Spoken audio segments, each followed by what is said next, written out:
Hello, fellow triathletes. Welcome back to the channel. Today we're diving into some essential tips for tackling the Ironman Chattanooga swim. If you're gearing up for this epic 2.4 mile swim down the Tennessee River, then you are in the right place. Let's break down everything that you need to know to make this swim as smooth and efficient as possible. Water temps are typically in the mid-70s, so it will likely be a race day decision on whether it is wetsuit legal or not.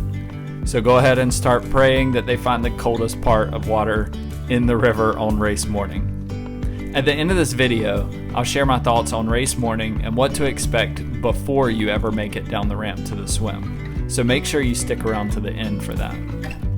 You will start along a bike path in the woods. You'll walk down a carpeted ramp to get to a floating dock or pontoon sticking out in the river.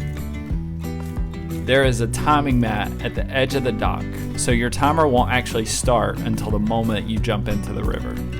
Your line will split into 3 lines, and someone from each of the 3 lines will jump in every 3 seconds. So there'll be a beep, beep, beep. And every third beep is somebody jumping into the water. This may sound like it's really fast, but it actually spaces out in the water really quickly. The river runs east to west, so thankfully the sun shouldn't be in your face the entire swim, unless you enjoy some backstroking. When you first jump into the river, it's important to just take a few strokes and really just start swimming. However, if you are nervous or if you need a moment, just bob up and down, gather your exposure. After all, you're floating downstream, so you have the current behind you. And once you're able, there isn't much to sight off of except for the buoys. And as you can see from the video, there's a large mountain in the background. That's pretty much a direct line of sight downstream. Some may give the advice to swim towards the middle of the river where the current is fastest, and I would generally agree with that. However, I do think that if you're continually trying to swim back to the middle of the river, you will add some extra distance and it will take longer. So my thought is just pick a line and stick to it. And if you do breathe to the left side like me, I try to just keep a mental note of my distance to the shore and make sure that I'm not getting any closer. In the beginning, it's really just about keeping your arms moving and taking long, slow strokes. That's really the best method for swimming with a current. For me, the first real marker of significance is the power lines. Here you can see the power lines approaching. This is about the halfway point. And once you get to the power lines, then you have several other significant landmarks to sight off of. McClellan Island is in sight, and you can use that to sight off of. Pointing towards the island will definitely keep you in the middle of the river.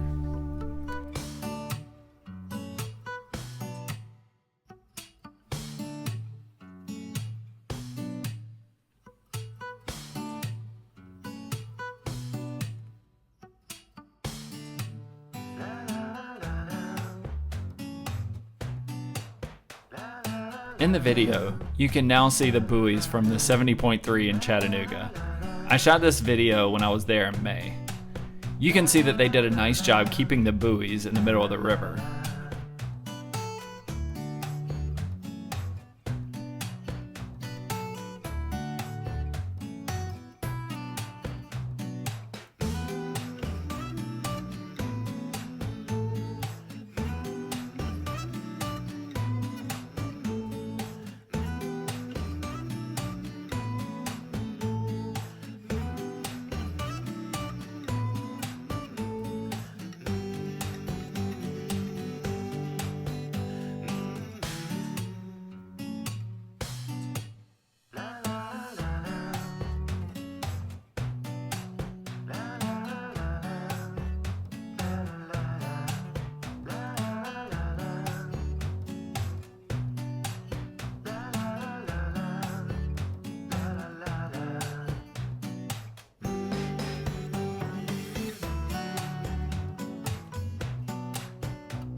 At this point, you're headed for the 3 bridges that will count you down to the exit. You will also start to hear some cheers at this point from fans standing overhead. The next marker is Veterans Bridge. Enjoy the view of it, because next time you see it, you will about to be facing the Barton Hill. And I can promise you, it's much easier this time. Next, you will pass under the Walnut Street Bridge. This is the footbridge that you will also pass over twice on the run. It again is much more enjoyable than about 7 or 10 hours from the point that you see it on the swim. My advice here is to continue to stay to the right. In the 70.3, the buoy started funneling you towards the side of the river. And there's some varying opinions on this, but I'm just going to share what my plan is for the race. I feel like my pace really slowed when I got close to the side in both the 70.3 and in the full last year. Finally, you'll get to Market Street Bridge. Again, my strategy is to hang further to the right. You'll have plenty of room to make it to the turn at the red buoy. Don't worry about the big river boat in the video. It will not be there on race day. Now, this section is a little bit deceptive. If you breathe on your left, you will start to see people at Ross's Landing who are cheering for you, and you know that you're almost there, but you still have about 200 yards. And if you're close to the side, the current is almost non-existent. Think about the Olympics and how they were swimming upstream. They got as far to the side as they could because the current was less impactful there. So hang in there, you're almost home. Once you turn left at the red buoy, you swim about 15 yards to the steps. There are 3 sections with people to help pull you out. It can get a little bunched up at this point, so be patient and move quick when you're able to. The first step is pretty high, so I would just recommend using the volunteers and letting them help pull you up out of the water. Also, this is part of the race where your heart rate is probably the highest. Don't panic, it will come down. And as you turn right down the sidewalk, just know there are 2 photographers, and no one looks good, especially me, coming out of the swim. So do your best to smile and start thinking about your wetsuit if it is wetsuit legal. Fingers crossed that it will be. The wetsuit strippers are about a quarter of the way up the ramp heading towards transition. Congratulations, you did it. 1/3 of the legs are complete and you no longer have to swim another foot. Congratulations, onto the bike. Let's go. Now, I'm gonna shift and talk about the pre-race plans up to the swim start and hopefully answer some of the questions that you might have. You will spend the first part of the morning in transition adding any last-minute bottles, nutrition, equipment, etc. to your bike run and special needs bags. You'll also be adding those bottles if you are gonna carry anything on your bike, adding the bottles to your bike. And I would recommend going ahead and rubber banding those bottles down. I know we're not going over the railroad tracks that we have historically where they would eject out, but I think it's still a good idea to just rubber band them down. I'm not sure what the roads are going to be like getting out onto Highway 27, but I think it's a good idea to go ahead and rubber band them down. Also, you can add any nutrition into your bento box or onto your bike, whatever your plans are for that. This is also the time to pump up your tires and get your bike ready to roll. After that, you will head out of transition towards the Athlete Village entrance to get on the bus. I would suggest bypassing the porta potties that are right outside of transition and head down to the finish line. I've had no issues in both races and got in and out quickly. The ones outside of transition can have some pretty big lines. Once you ride the bus up to the swim start area, there's plenty of room on the river walk and bike path to space out and find some space to relax. I got there about 45 minutes to an hour before the race start.